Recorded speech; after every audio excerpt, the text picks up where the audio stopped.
Good morning. Welcome to Engaging Policy as a Path to Sustainability. My name is Yvonne Epe. I'm Propcom McCarthy's Communication Manager. Thank you for joining our webinar today. This is the third webinar, or the third installment to our webinar series, through which we've been sharing our experiences implementing the Propcom McCarthy program in Northern Nigeria. For this webinar, we will look at Propcom McCarthy's policy influencing work, the results we've obtained, and our efforts to sustain some of the gains that we've made.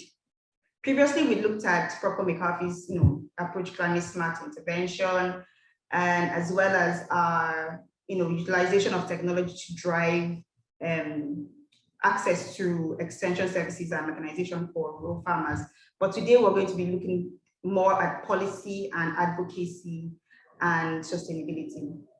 We have three speakers with us today. Abeti Ayu, she leads our mechanization intervention.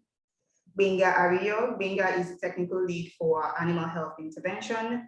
And Millicent Lafe, she leads the crop protection products intervention. Along with our speakers, we'll also have one of our partners, a representative of one of our partners, and that's the National Center for Agricultural Mechanisation, represented by engineer Dr. Isaac Ozumba. And we also have the deputy team leader for Propcom McCarthy, Ogenovu Webo. They will also be adding their voices to the conversation during the question and answer session.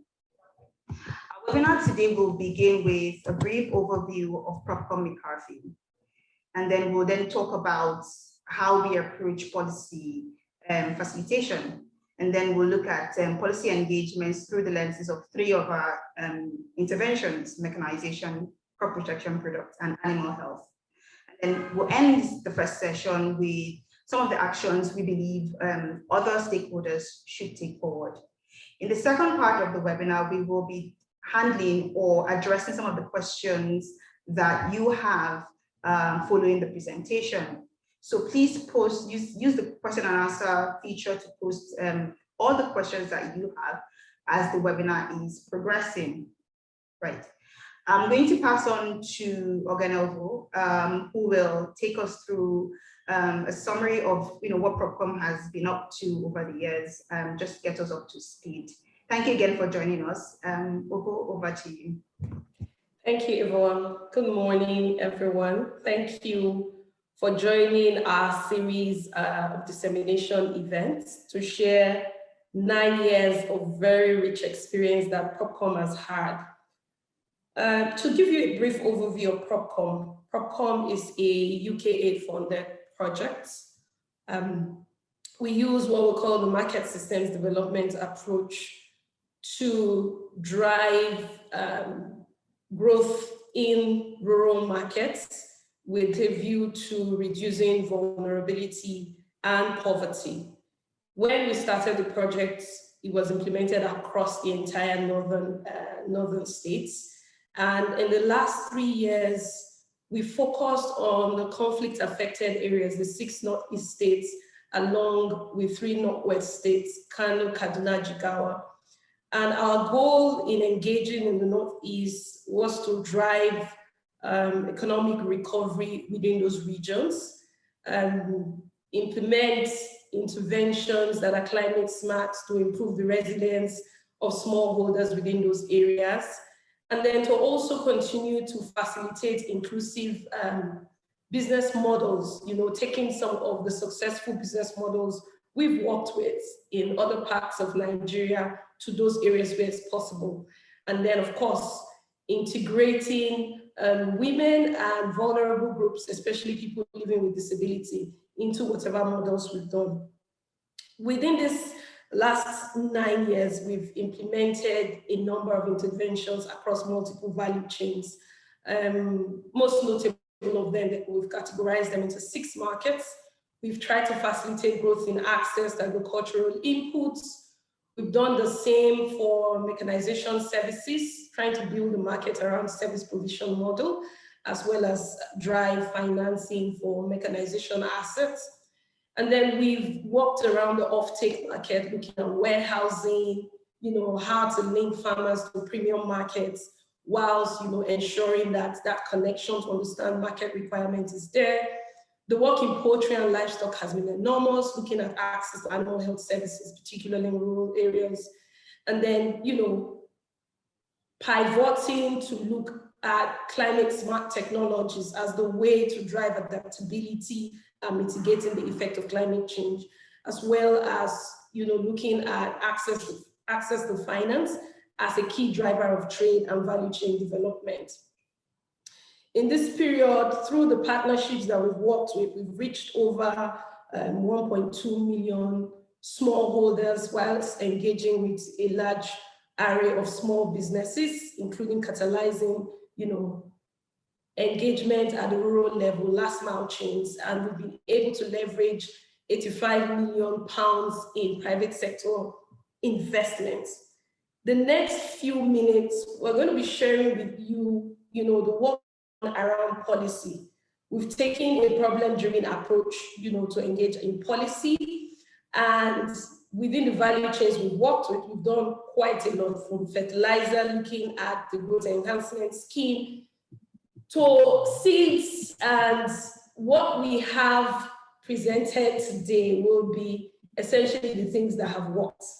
And yes, I can tell you that we've tried our hands on other things that have not been so successful. But what we've come to realize is that policy underpins any drive at scalability and sustainability. So I'll pass it on now to Averti, so that she just goes right in to delve into what has happened and why we think policy is the path to scalability and sustainability. Averti? Thank you very much, oour. Okay, so I will tell you, before I do that, I will tell you a little bit about our approach to policy influencing. So a key thing to note is that we take, or rather Propcom takes an opportunistic approach to policy influencing. So what this means is that, the policy work is not a standalone intervention, but it has developed in tandem with our market intervention activities. So as we carry out the process of, researching, of designing bottom of the pyramid models, and then partnering with the private sector to implement these models, we keep an eye out for constraints that are critical to scaling the market, or that are critical to the sustainability of the models that we have developed, and constraints that fall within the purview of government intervention. Now, when we have identified a constraint as policy related, we take a deeper look or a deeper dive into the issue to understand, the nature of the problem and the type of policy action that needs to be taken. So in some instances, the real challenge could be the complete absence of any type of policy framework, in which case the action that needs to be taken is, formulating that policy. In other instances, it may be that the existing policy is just not being implemented effectively. It may also simply not be a case for a formal policy change. It may just require simple advocacy to key influencers. And in other cases, it's a simple matter of strengthening the capacity of the key actor, the key institution, to more effectively deliver on their mandate. Now, when we understand the nature of the policy constraints and what we need to do, we begin the process of, identifying who the key actors are. Because an important thing to note is that as a program, we are never at the forefront of policy. Instead, we identify who the key drivers who are able to take ownership, of the work and drive the desired change are. And then we begin the process of engaging with these key institutions to obtain their buy-in and, to lead the charge in policy reform. And so finally, it's really not our role to be at the forefront. What we do is simply, gather evidence from the field, from our stakeholder engagement, and from the market models that we implement, and, share this evidence to the key stakeholders. We offer solutions or recommendations, as well as some form of technical support where private sector led. So today we'll be telling you about giving you three examples of markets where we identified policy to be key to the path to sustainability. First in agricultural mechanization, and then in getting crop protection products to farmers, and finally in delivering animal health services. So for mechanization, one of the major challenges to scaling the market or to expanding rural access to mechanization services for farmers is the issue of slow supply of financing and the risk aversion, of the banking sector to agricultural lending. The effect, of course, being that, there simply is an insufficient stock of tractors and other machinery to deliver services. Of course, meaning that services were in limited supply and very expensive where available. And so as far back as 2012, Propcom, began the process of engaging with the central bank and, with NERSAL to make some form of risk cover available in order to prime or in order to stimulate on lending from commercial banks. And this was successful in that, Propcom was able to work with NERSAL to not only create this risk cover, but increase the coverage from 10 to 50, and then finally to 75% with interest drawback. The positive effect or the positive impact being that, we began to see lending from banks like FCMB. We were able to increase the stock of tractors with a positive effect on access to services for farmers. However, the challenge now became the fact that, this on-lending did not grow as smoothly as we expected due to a perceived sort of lack of cohesion or, understanding of the process of accessing this credit risk guarantees from NERSAL. And so we began the process. The focus for us as a program then became, unlocking the path that leads to smoother lending. And so the approach we adopted, like I said earlier, was one of generating evidence from the market. And we're able to do this first through a stakeholder analysis, which allowed us to identify the National Center for Agricultural Mechanization as the key institutional partner or the key owner or agency being tasked with, expanding the reach and development of mechanization in Nigeria. So we're able to identify them as the key driver of the work, and they then led the charge in identifying who the other key influencers and change agents should be. One of them, or a foremost one, being the Federal Department of Agriculture at the Ministry of Agriculture, and then NERSAL. They also led the charge in, identifying other public and private sector stakeholders who, had bearing on this matter, on engaging with, all the stakeholders identified, and in building consensus, on the nature of the actions that need to be taken, while also supporting, a review of existing policy and then benchmarking against best practices in similar locations. So in addition to unlocking financing and, to priming the smoother flow of lending through better access to credit risk guarantees, our wide ecosystem consultations allowed us to identify other key imperatives for policy intervention, which we believe were, or which the sector believed was, currently impacting on growth. And, this included issues around affordability as it relates to the high customs duties on the importation of agricultural machinery, such as tractors.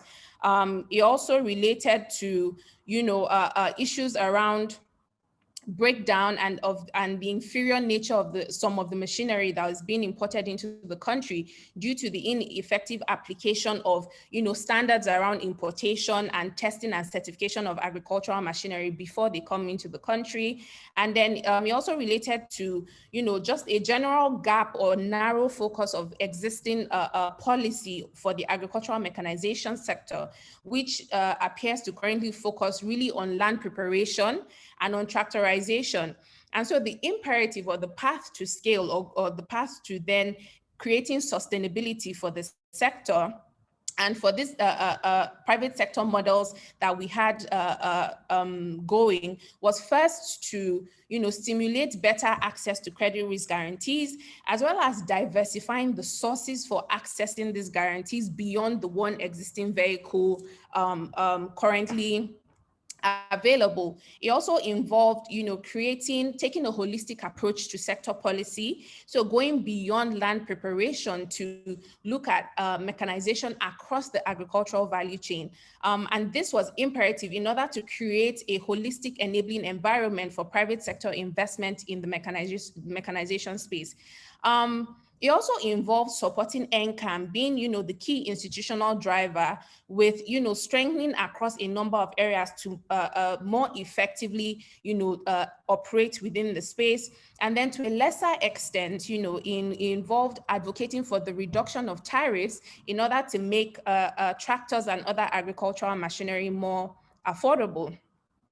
And so, with all of this work that has been done, we've seen significant changes and beneficial changes in the space. First, with the availability of this credit risk guarantee from NERSA with interest drawback, and then more recently through NCAM's leadership, we've seen over the last 24 months, the adoption of, the wealth of evidence that we generated.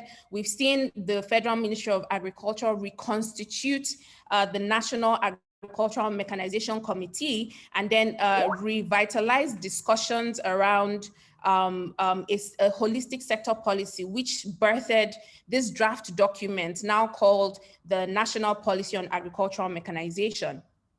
In terms of our support to NCAM, we've seen NCAM expand geographically from, a single location in Ilorin, Kwara State to having presence across the 6 geopolitical zones, then making themselves more accessible to stakeholders in the agricultural mechanization sector. And more recently, through the finance bill, we've seen the government reduce tariffs on importation of tractors, especially from 35% to 5%. And this is work that, was ongoing for a long time, even before Propcom McCarthy, came on the scene. So with that, I'd like to hand over to my colleague, Millicent, who will be telling us about how we've leveraged policy in the crop protection space. Thank you.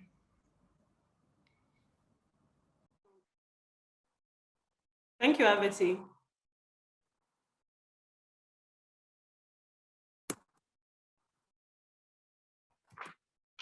All right. So for crop protection, the importance of crop protection products to crop productivity, or agrochemicals as people know it, cannot be overemphasized. We see annually a global loss in yield of up to 40%. I mean, in 2018 alone, over 7.8 million hectares of cereal was lost to fall armyworm, resulting in huge economic losses for millions of households. But unfortunately, farmers contend with prevalence of poor quality CPPs, as well, coupled with poor knowledge on handling and usage. This impacts negatively on the environment, on productivity, as well as on health of farmers. So owing to the hazardous nature of crop protection products, it is essential that there is a specialized channel that promotes access to quality CPPs, as well as its safe and proper use. Well, this was what essentially birthed the spray service provider model. The spray service provider model was implemented alongside CropLife. What it entails is, the model is a simple model that involves CropLife training young farmers who are selected, who have some level of literacy. They're selected and they are trained, equipped with technical skills as well as business skills, and also equipped with personal protective equipment. And then they are linked to input companies where they assess quality CPPs, which they use to spray farmers' fields at a fee. Now, this model has over the years led to a network of over 1,200 SSPs trained across 8 states, as well as reaching over 50,000 farmers. The model has been proven as a viable model, And we have seen adoption and replication of the model by several private CPP companies, However, the major limitation to scale of that model is the absence of that regulatory framework that would recognize the model, as a legitimate channel for handling and administering crop protection products, So the SSP model we have seen has been proven as a critical channel that ensures farmers assess quality CPPs, because SSPs are trained, on how to recognize quality CPPs from substandard and counterfeited ones. And they are also linked to companies where they assess quality CPPs. The channel has also been very critical for ensuring safe handling and proper use of CPPs. This has impacted positively on environmental safety, health safety, as well as food safety. All of these components are embedded in different regulatory authorities, So suffice to say, a regulatory authority is required, to not only strengthen and support the model, but to recognize the model as that viable channel, as the channel for administering, handling crop protection products. So having a regulatory authority that would recognize and embed this model into it would see to the expansion and scale of the model. Now, looking at the regulatory environment, the CPP regulatory environment, you would see that there are several organizations handling several roles. The issue of quality of CPPs lies under or sits with NAFDAC, National Quarantine Services, as well as NSRIA. What it entails is actually, or what is required to ensure that quality is maintained is capacity of these bodies to be able to handle their roles in checking quality, as well as post-market surveillance, and while proper use and safe handling rests or sits with Federal Ministry of Agriculture and Rural Development, as well as NAFDAC and NSRIA, and to ensure that this happens, what is required is a specialized chain, as well as education, having that technical education on handling and application, as well as awareness creation on the risk associated with poor handling, and disposal of these chemicals. So, like I said, it sits with NAFDAC, with EMAD, and NSRIA. But what we have observed in the space, in this regulatory environment, is that there are some weaknesses in terms of, there are overlapping roles among these bodies. It's a case where everybody is doing same thing and nobody is getting some things done, and we've also seen weaknesses in terms of poor capacity and human capacity, as well as technical capacity at different levels of this chain, to get quality in check, as well as ensure proper and safe use. This goes further to show that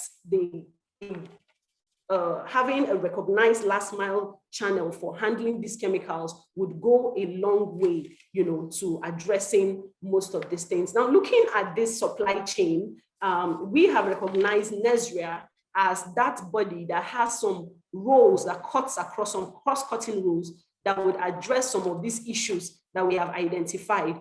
So NSRIA's role, NSRIA is it's a subsidiary of the Ministry of Environment, and their role essentially is protecting and developing the environment through enforcement of laws, guidelines, policies, and standards. And it is in enforcing such environmental guidelines that NSRIA is mandated to create an extended producer's responsibility program. This program, what it means is, it's the EPR, it's an environmental policy, that sits with NSRIA. And what it does is that it places a demand on the producers of hazardous, of products that are termed hazardous or are categorized as hazardous. It places the demand on the producers of such produce or such products, to bear responsibility for the physical or financial, both physical or financial, for the entire life cycle of their product. That is from port of entry into the country down to disposal of the spent material. So far, NSRIA has established EPRs in electrical, electronics, in batteries, as well as food, the food and beverage sector. However, an EPR is very essential in pesticide, but is conspicuously absent. So that is where our engagement with policy would be. So it's essentially hinged around institutional strengthening for NESRIA to be able to establish this pesticide EPR that would embed the SSP model into it. You know, producers would be part of this EPR, and producers are described, you know, to cover both manufacturers, importers, as well as retailers. Now they will be part of this EPR, and the EPR would require them to take responsibility of their products, you know, and that is where the SSP model comes in, you know, when they will be required to have a crop of SSPs or a network of SSPs that would ensure that their products are handled in the way it should be handled to the last mile, you know. And thankfully there is because a producer responsibility organization is required to administer every EPR. And thankfully for pesticide, CropLife already exists, you know, and they have already been a very strong body and very functional. You know, so CropLife is going to take charge of implementing and administering this EPR for pesticides. So what will be the potential impact of this EPR program? What we see is that the EPR program, establishing an EPR for pesticide, would establish that institutional framework, you know, that would drive sustained access to quality CPPs, that would drive safe delivery and usage of this product, you know, through that SSP channel that will be engraved or embedded into the EPR program. And this would ultimately result in product traceability. You know, you'll be able to, which would ensure quality, you know, of this product, which ultimately will reduce losses and guarantee food security. Another potential impact of this EPR program is having that established container management program, you know, which is critical, you know, having to get these containers out of the space that would have huge impact on the environment as well as the health of the people using it. And then finally, the program would lead to, or it will drive more investment in the CPP model by other actors, both development, both private actors. You know, it will drive more investment into the model that would ultimately scale the model, you know, ensuring this wider reach of farmers, you know, which would lead to economic opportunities for the spray service provider as well as CPP companies. So thank you. So I would end here and allow Benga to take over on community health workers.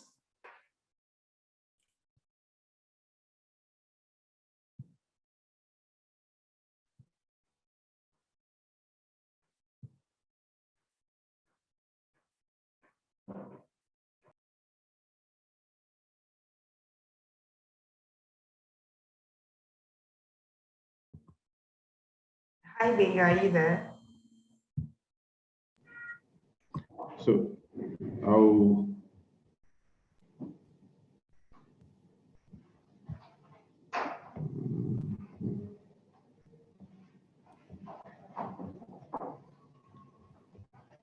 I'll be talking on about how we engage policy to solve bottleneck that we encountered during implementation in the animal health intervention. So what we found was that we found out that there was a limitation to the rural access to veterinary services, and the leading cause of it was that only veterinarians were allowed to provide veterinary services and allowed to handle veterinary products, especially vaccines. And this was a major limitation in the implementation on the field. So, and we also realized that just about 9,000 veterinarians are available in the country to manage over millions of economic and domestic animals.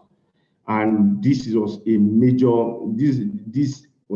disconnect to rural livestock markets. So, and then as we went on in the intervention, we realized that farmers were not having access to veterinary services at all, especially those in the rural communities. One of the major things was that the veterinarians were mostly located in urban centers, and then the people in the rural community have no access to them. So, and then with this disconnect, we realized that most of the rural farmers either depend on self-medicating their animals or they leave their animals to die. So therefore exposing, and by the time they also use that, they self-medicate, they then it exposes them to multiple health dangers. So what did we as a Propcom, what did we do? So what we did was that as our strategy in engaging stakeholder, we generated evidence to show the gaps in rural access to veterinary services. So one thing was that for the animal health interventions, our partners reached the rural poultry farmers with vaccines using the vaccinator model. And then this involved the training of entrepreneurial individuals on how to use the thermotolerant Newcastle disease vaccine. As time goes by, as the community vaccinators provided these veterinary services, vaccination services for the farmers in their communities, the farmers demanded for more services because their chicken also came down with other diseases like coccidiosis, and they had other animals that require veterinary services. So we realized that this was a policy issue. So we had to engage with the regulatory agency called the Veterinary Council of Nigeria to see the possibility of activating the community-based animal health workers program. And then the then registrar, based on our pitching with the president of the council, took the bold step to moving this idea forward. And so the journey with VCN started in 2016.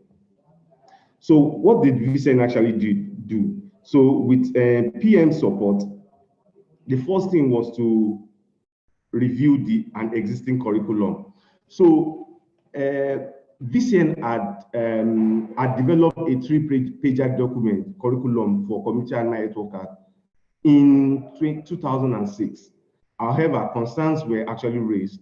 So as in the process of reviewing the existing curriculum, it was reviewed in such a way that it answered some of the questions that about the concerns that were raised. So, and one of the concerns is about efficiency. And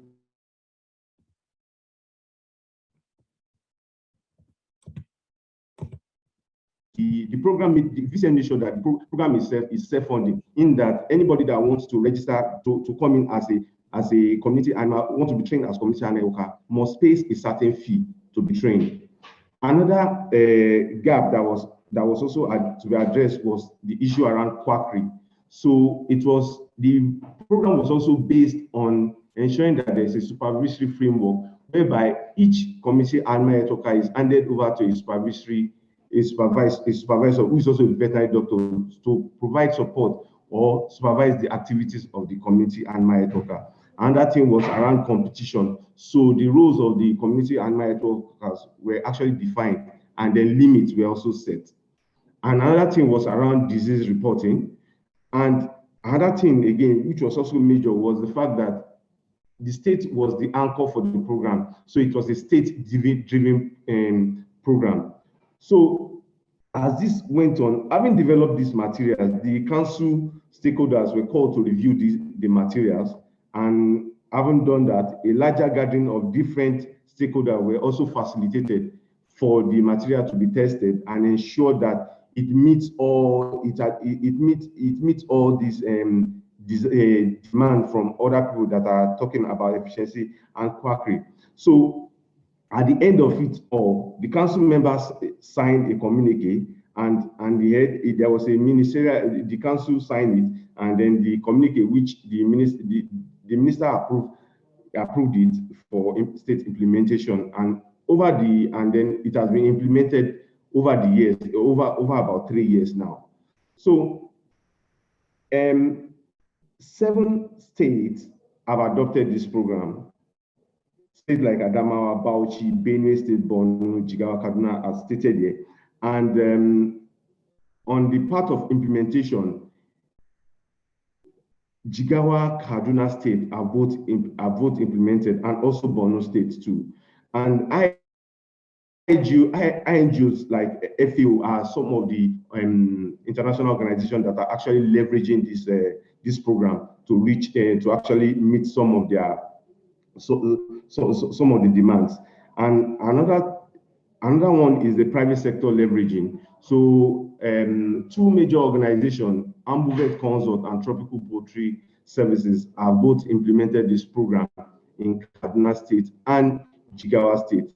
Taking example for Ambuvet, Ambuvet has reached over 15,000 farmers, households in Kaduna State, using the leveraging on the network of 69 community and mine workers presently in Kaduna State. So another thing we've noted is that in order to actually sustain this program, there is need for more states to adopt and adapt the program. And one thing for the state to do is to ensure proper private sector engagement. Using Kaduna State and Jigawa State as example, the private sector organizations in these states have seen the benefit of the use of this community and mine network, and they continuously, in fact, they even they invested in the training and invested in activities of the community and mine health workers. Another important thing for the state to do is for proper monitoring and supervisory system. Without proper monitoring by the state, the program will not be sustainable. So the state needs to be on their toe in ensuring proper supervision. Another thing is about creating awareness. The state needs to work with VCN to ensure proper awareness, awareness creation among vet professionals, among individuals, among communities, to ensure that to ensure proper support for the community and mine health workers program. Another issue is about data aggregation. It is important that as the community and mine health workers are working on the field, it is important the state continuously get data from these people, because this data will help them in making certain decisions in the state. Another important factor is around INGO. INGOs and other interested institutions or organizations that wish to work with community and mine health workers. So they need to leverage with the existing system by working with VCN or the states where they want to implement this program. It is very, very essential for this to happen so that the institutions can be strengthened. So at this moment, I'll be handing over to Aveti to conclude with the actions to take forward. Thank you. Thank you so much, Benga. So as with all things policy or advocacy, there's always more to be done. A lot of this work is ongoing, each with its own opportunities for consolidation. And so there are key actions that we believe, public, private, and development institutions here can take forward. With agricultural mechanization, it's threefold. It's really first unlocking opportunities around, alternative sources of risk covers to prime agricultural lending, as well as making allowance for the success of atypical financing options such as crowdfunding. It's also about providing technical support, to the Federal Ministry of Agriculture and to the National Center for Agricultural Mechanization in developing NAPAM, which is the integrated sector policy, as well as, of course, supporting the National Center for Agricultural Mechanization and other relevant institutions such as the Standards Organization of Nigeria in, enforcing existing standards and testing and certification requirements for the importation of agricultural machinery. For crop protection products, the key action to take forward really is about, the support around passing the pesticide bill. And then, of course, strengthening institutional capacity to enforce the tenets of the bill when passed. And finally, for animal health services, it's imperative for the Veterinary Council of Nigeria to take full ownership or full control of the program and ensure proper supervision for example, through regular reports on the activities of community animal health workers. And then there's also the need to create awareness, around the program so that private practitioners, veterinary companies can leverage this existing network to access rural poultry and livestock farmers. So with that said, I'd like to thank you all so much for joining us today and hand over to Yvonne, who will take any questions you have. Thank you. Right. Thank you to all our speakers today for your presentation. So we've come to the end of all the presentations, and we're going into the question and answer session. To start us off, we wanted to take a deeper look into our mechanization work with National Center for Agricultural Mechanization. And we have with us today Engineer Dr. Isaac Ozumba, and we're going to ask him some questions so that, to give you some insights into the work that was done, the benefits that were accrued, and, any actions to be taken forward, if you will. Dr. Ozumba. Hello, Dr. Ozumba, are you there? Good morning, Yvonne. I'm hearing you. Perfect. Good morning, sir. Thank you so much for joining us. Yes, I can hear you. Yeah, good. I was wondering if you could just put on your video just for a brief spell so people can put a face to the voice and the name. Perfect. Thank you very much, sir. Right. So to start off with, what would you say have been some of the key issues, or what are some of the key issues that's around policy when it comes to mechanization, and why did NCAM think these issues were important enough for policy engagement? So what are the issues around policy issues around mechanization, and why NCAM thinks they're important enough for policy engagement? Thank you very much, Yvonne. I want to thank you for having me. Well, the first issue that is even encompassing every other issue is that there are no policies on agricultural mechanization. So the lack of policy is an issue itself. So it is very, very important to have a policy that will direct and guide agricultural mechanization application and development in Nigeria. So the first issue is that there is no policy at all. Now, as regards to agricultural mechanization technologies, utilization and development in Nigeria, the issue of finance is also a problem. Insufficient agricultural mechanization technologies is also a problem. Lack of awareness of existing agricultural mechanization technologies by farmers and other stakeholders is also an issue. So these are all the gamut of issues that has made the agricultural mechanization landscape in Nigeria to have bottlenecks. Another issue is the issue of lack of repairs and maintenance that has resulted to a lot of breakdown of agricultural mechanization technologies, tractors in particular. If you go across the length and breadth of the country, you discover that there are a lot of broken down tractors and equipment.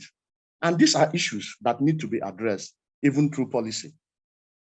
So these are the issues that readily comes to mind that need to be addressed through the agricultural mechanization policy. All right, thank you very much, sir.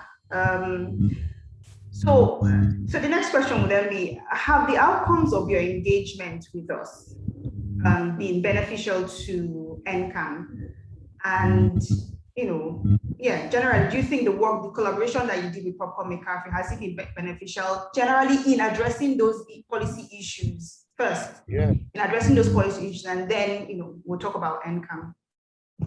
Yeah, the collaboration and engagement with Propcom has been wonderful, have been very beneficial, not only to NCAM as an institution, but to the nation at large. The engagement has reawakened the consciousness of the Federal Minister of Agriculture to begin to, think towards ensuring that a national policy on agricultural mechanization is put in place. And this has resulted to the constitution of the National Policy on Agricultural Mechanization Committee. That is a committee already as a result of this work we did with Propcom. The ministry, we submitted the report to the ministry, and the ministry has, revived its committee on agricultural mechanization policy development. So it's a plus, because that policy, that policy has never been there, and a lot of efforts have been made in the past to kickstart it, and come up, although there are draft documents, but they remain draft because, it has not, been really concretized and accepted generally. So one thing that our engagement with Propcom has done is to revitalize and make sure that this policy issue is being brought in the front burner in the Federal Ministry of Agriculture and Rural Development.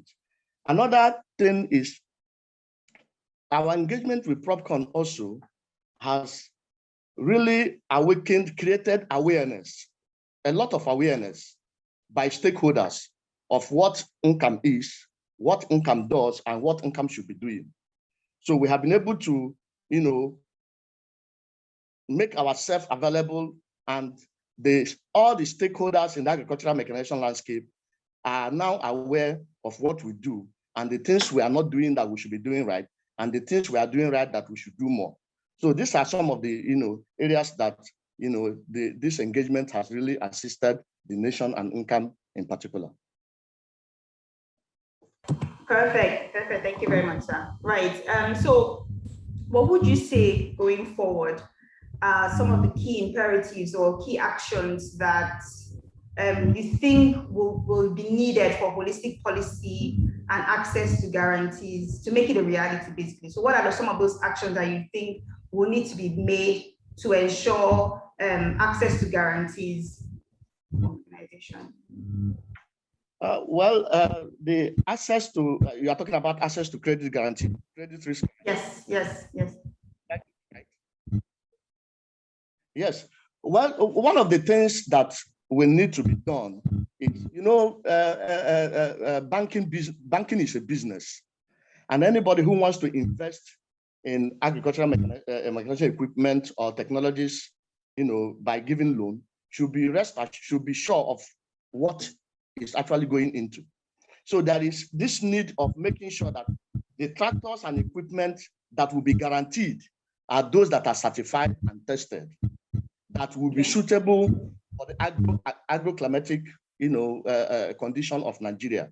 Because what we discovered is that nobody wants to invest in a business that is not sustainable, or a business that can only work for a period of time in the year, and the other period of time it will be redundant. So the issue of irrigation system, has to also come into play here, because this will guarantee that these particular tractors can be able to pay back the loan on time. Yeah. Okay, perfect. Thank you very much, sir. Now I will come back to you, Dr. Zumba. We seem to have some questions already sent in. Let me read off those questions, and then if we have more time, then we will come back to you, please. Thank you very much, sir. Right.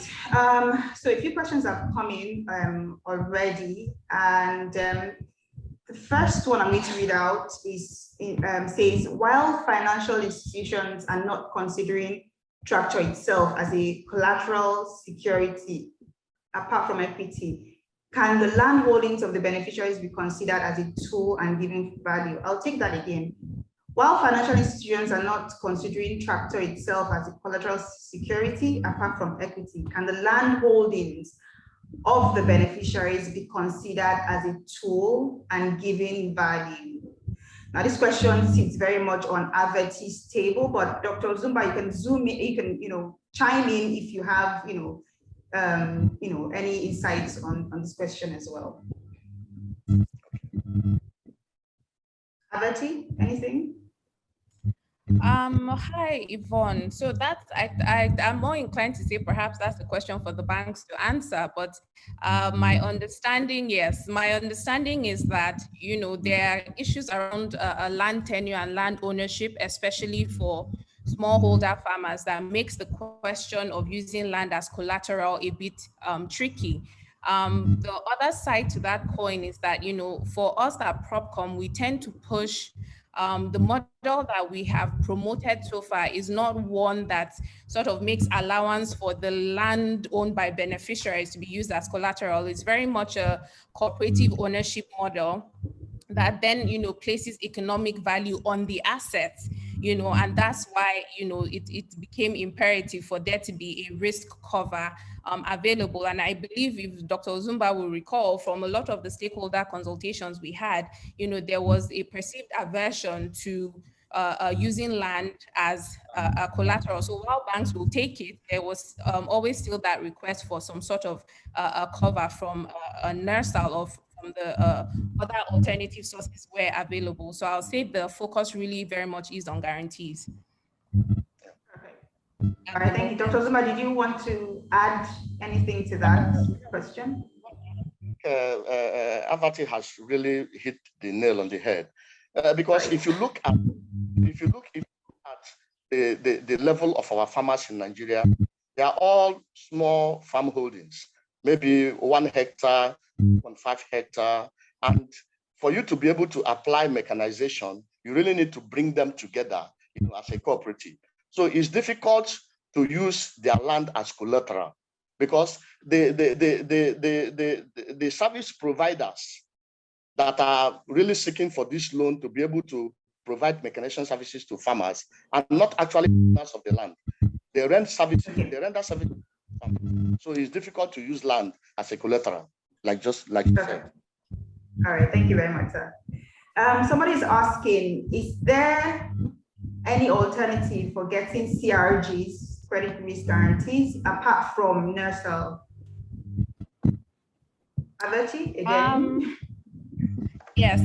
Okay. So, more recently, perhaps within the last year or 2 years, there has been, there are guarantees available from, I believe, the Development Bank of Nigeria, but, that also presents another opportunity of, an action that can be taken forward in engaging with, the DBN to extend coverage to the agricultural mechanization sector.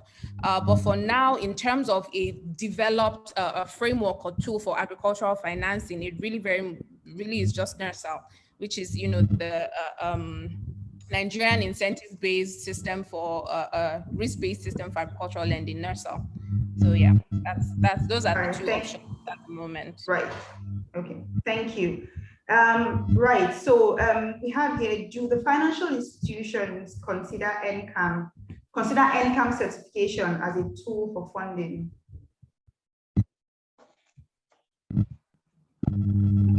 So I would say, I would like to give an answer, but I'd also like to hear from Dr. Zumba on this.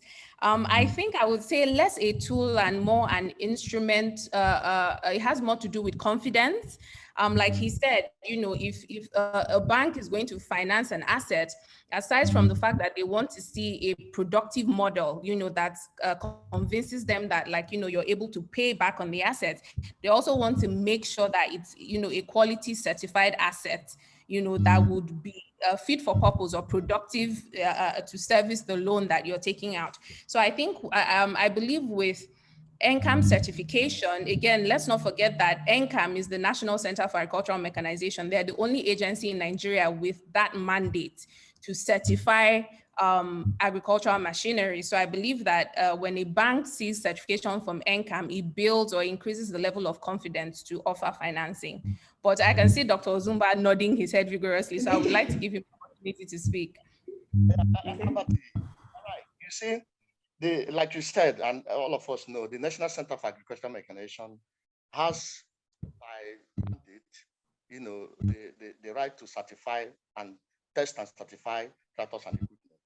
And already in the past, or even in the just recent past, we have issues of government, state governments, we have issues of local government trying to procure tractors. And one of the conditions they will give to the suppliers is that if the tractor you're supplying doesn't have the certification of NCAM, we are not going to procure.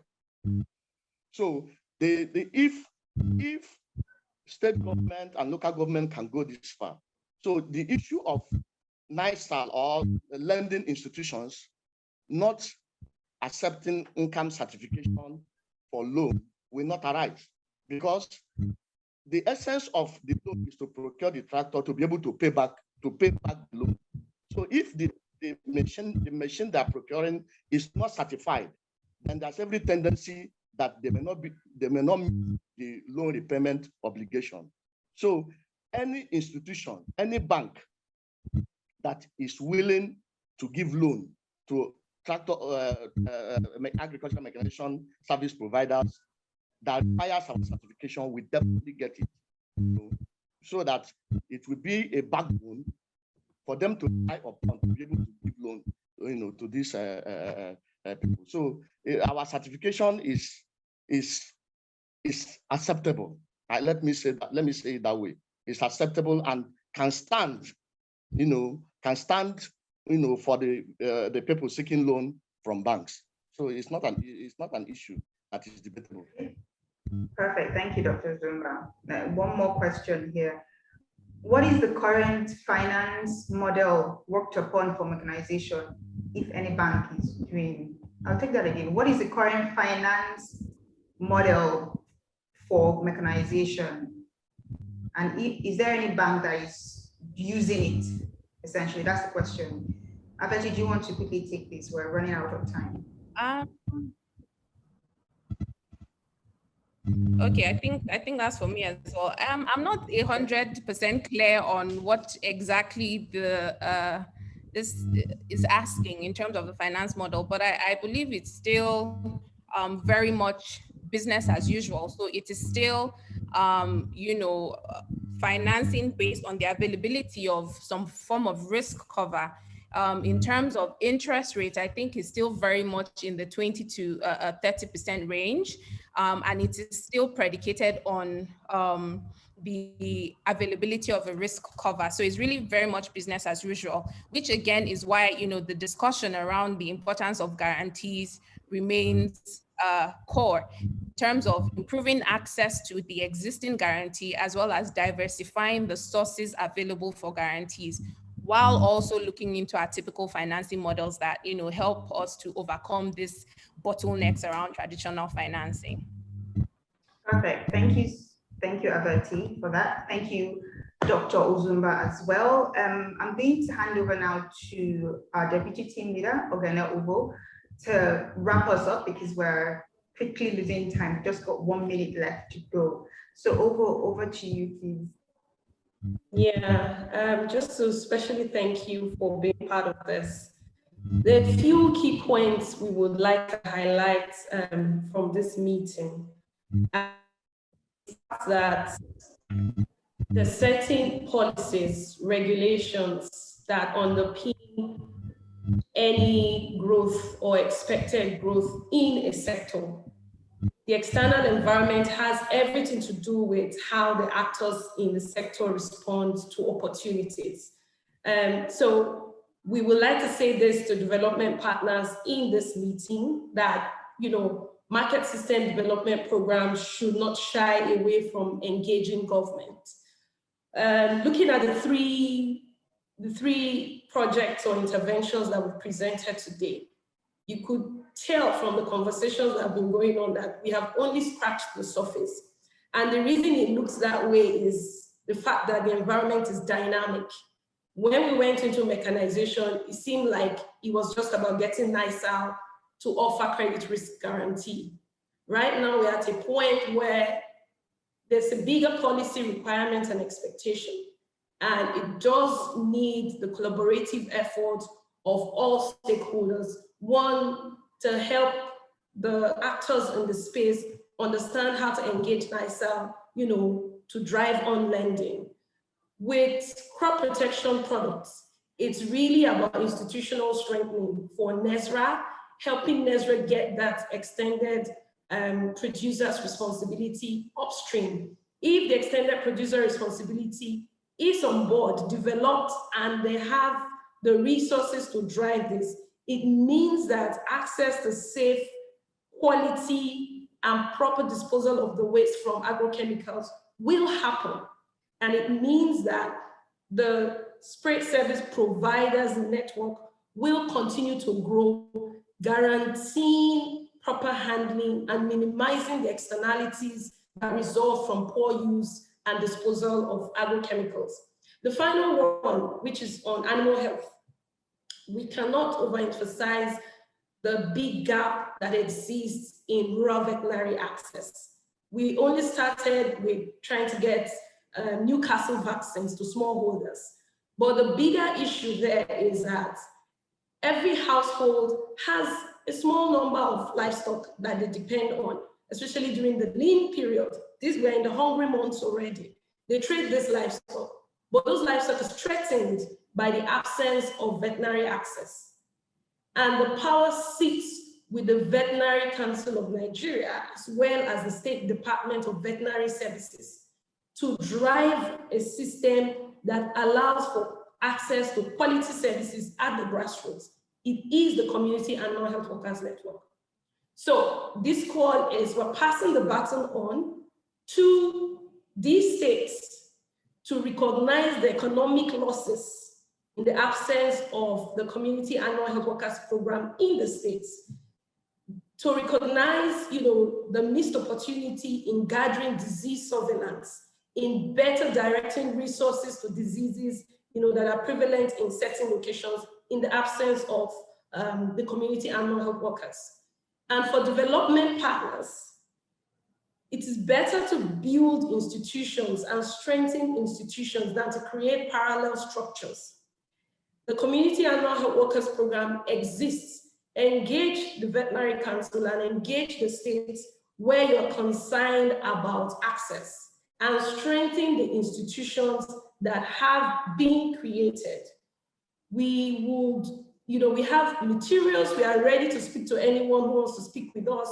We're here until December, and we'll very much be happy to engage with any, actors in the space that want to take on some of this work that we've done and where we are now, and to take it forward. So thank you once more for joining us. Any other questions you have, you can pass it on to us. Yvonne can provide more details on that. Yes, thank you very much, oour.